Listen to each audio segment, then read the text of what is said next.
పేరు పేరున నేను నమస్కారాలు తెలియజేసుకుంటున్నాను. నాకన్నా చిన్నవాళ్ళు కాబట్టి తమ్ముళ్ళందరికీ జీవిస్తూ మరి పెద్దవాళ్ళందరికీ నా నమస్కారాలు.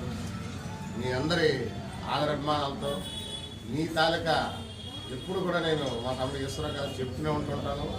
మీ తాలూకా సపోర్ట్ వల్లే నేను ఏంటంటే మొన్న ఎలక్షన్లో కూడా బంపర్ మెజార్టీతో ఇండిపెండెంట్ గెలిచానంటే అది మీ తాలూకా అభిమానమే.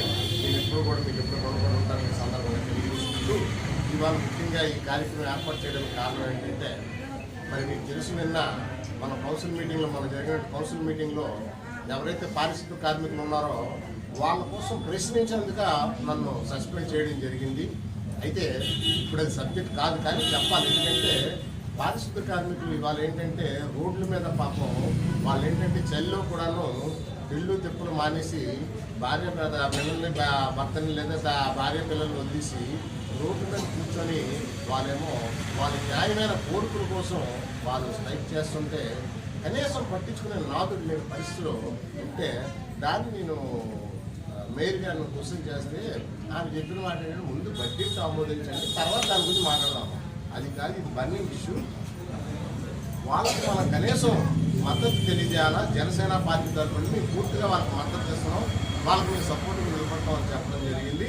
అలాగనే మరొక విషయం ఏంటంటే నేను వెంటనే అక్కడే నేను నిర్ణయం తీసుకున్నాను. ఈ సంవత్సరం నేను సంక్రాంతి పండగ నేను నా కుటుంబంలో చేసుకోవట్లేదు. అలాగనే మరి ఇవాళ వాళ్ళందరికీ కూడా నిత్యావసర సరుకులు పంపిణీ చేయాలి. ఎందుకంటే మనందరికీ తెలుసు మన కరోనా టైంలో నిజానికి వాళ్ళ ప్రాణాలు కూడా త్యాగించి మన కోసం మన ఆరోగ్యాలు బాగుండాలని వాళ్ళ ఆరోగ్యాలు పాడు చేసుకొని ఊర్ల మీదకి వచ్చి రోడ్డు మీదకి వచ్చి అందరూ ఇళ్లలో తలుపులు వేసుకుని బెడాయించి కూర్చుంటే వీళ్ళు మాత్రమే పాపం బయట రోడ్డు మీదకి వచ్చి కష్టపడి వాళ్ళు ఏంటంటే ఈ చెత్తారం తీసేసి మనకు ఆరోగ్యం ఇచ్చినందుకు వాళ్ళకి ఎప్పుడు కూడా మనం రుణపడి ఉండాలా. మరి చాలామంది ఏంటంటే ఆ టైంలో వాళ్ళు కూర్చోబెట్టి కింద కూర్చొని వాళ్ళకి ఏంటంటే పాద పూజ చేసి కాలు కడిగి పువ్వులు చల్లి దండం పెట్టారు. దానివల్ల వాళ్ళకి ఎంతవరకు ఉపయోగం నాకైతే తెలియదు, కానీ వాళ్ళకి ఏదైనా సాయం చేస్తే బాగుంటుందని ఆలోచనతో మరి ఈ కార్యక్రమం ఏర్పాటు చేయడం అయింది. అలాగే ఎప్పుడు కూడా ఈ పారిశుద్ధ్య కార్మికులకు ఎప్పుడు మా తాలూకా పూర్తి ఎల్లవాళ్ళను కూడా మన జనసేన పార్టీ సపోర్ట్గా ఉంటుంది. మీ న్యాయమైన కోరికల్ని తీర్చే వరకు మేము పోరాడతాం. అలాగనే మరి ఈ విషయాన్ని మేము పవన్ కళ్యాణ్ గారి దృష్టి కూడా తీసుకెళ్ళడం జరిగింది. పవన్ కళ్యాణ్ గారు కూడా ఆదేశాలు ఇచ్చారు మాకు, వాళ్ళకి పూర్తి సపోర్ట్ ఇస్తున్నాం, సపోర్ట్ చేస్తున్నాం అని చెప్పండి అని చెప్పడం జరిగింది. దాని మీద నాదెండ్ల మనోహర్ గారు కానీ పవన్ కళ్యాణ్ గారి దృష్టిలో ఉంది ఈ విషయాలు. దీని మీద మేము ఏంటంటే పూర్తిగా కూడా మీకు సపోర్ట్ చేస్తామని తెలియజేస్తూ, అలాగే రేపు రానున్న రోజుల్లో మనకి జనసేన తెలుగుదేశం పార్టీ ఈ రాష్ట్రంలో ఒక అధికారం వస్తుంది. మన దిశ రెండూ మారుతాయి, మన భవిష్యత్తులు బాగుంటాయి. ముఖ్యంగా మీ అందరికీ తెలిసి రాష్ట్ర ముఖ్యమంత్రి అన్ని విధాల విఫలమైపోయి ఇవాళ చూస్తున్నారు కదా. నిన్న కౌన్సిల్ మీటింగ్లో కూడా 5,600 కోట్ల రూపాయలు బడ్జెట్ పెడితే దాంట్లో మౌలిక సదుపాయాలకు చాలా తక్కువ పెట్టారు. దాని మీద మేము పూర్తిగా ఖండించాము. అలాగనే వాళ్ళకు కావాల్సిన విధంగా ఎక్కడైతే మరి అభివృద్ధి జరగలేదో అక్కడ చేయకుండా అభివృద్ధి జరిగిన ఏరియాల్లోని వాళ్ళకి డబ్బులు వచ్చే ఏరియాలో చేసుకోవటం చాలా అన్యాయం. సాయం చేసిన నాడే ఈ దక్షిణ నియోజకవర్గం బాగుపడుతుంది. దక్షిణ నియోజకవర్గం బాగుపడాలంటే మరి జనసేన పార్టీ అధికారంలోకి రావాలి. మరి నేనైతే సంపూర్ణంగా మరి దక్షిణ నియోజకవర్గం నుండి ఎమ్మెల్యేగా 100% పోటీ చేస్తున్నాను.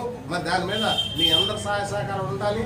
మరి నేను వచ్చిన తర్వాత మరి దక్షిణ నియోజకవర్గం రూపురేఖలు మార్చి అభివృద్ధి పథకంలో నడిపిస్తాను ఈ సందర్భంగా తెలియజేసుకుంటూ, మరి ఇవాళ ఏంటంటే మరి ఇక్కడ వచ్చినటువంటి కార్మికులందరికీ కూడాను మరి నిత్యావసర సరుకులు పంపిణీ చేస్తున్నాం.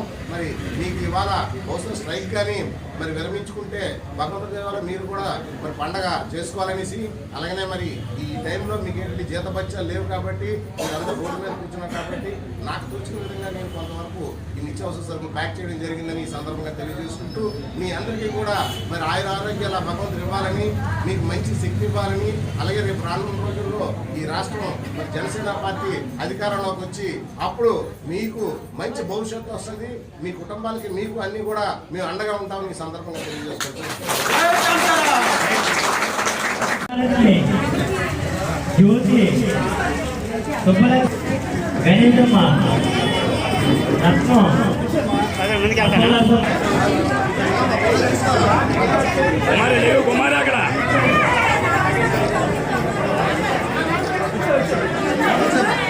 శ్రీరామలక్ష్మి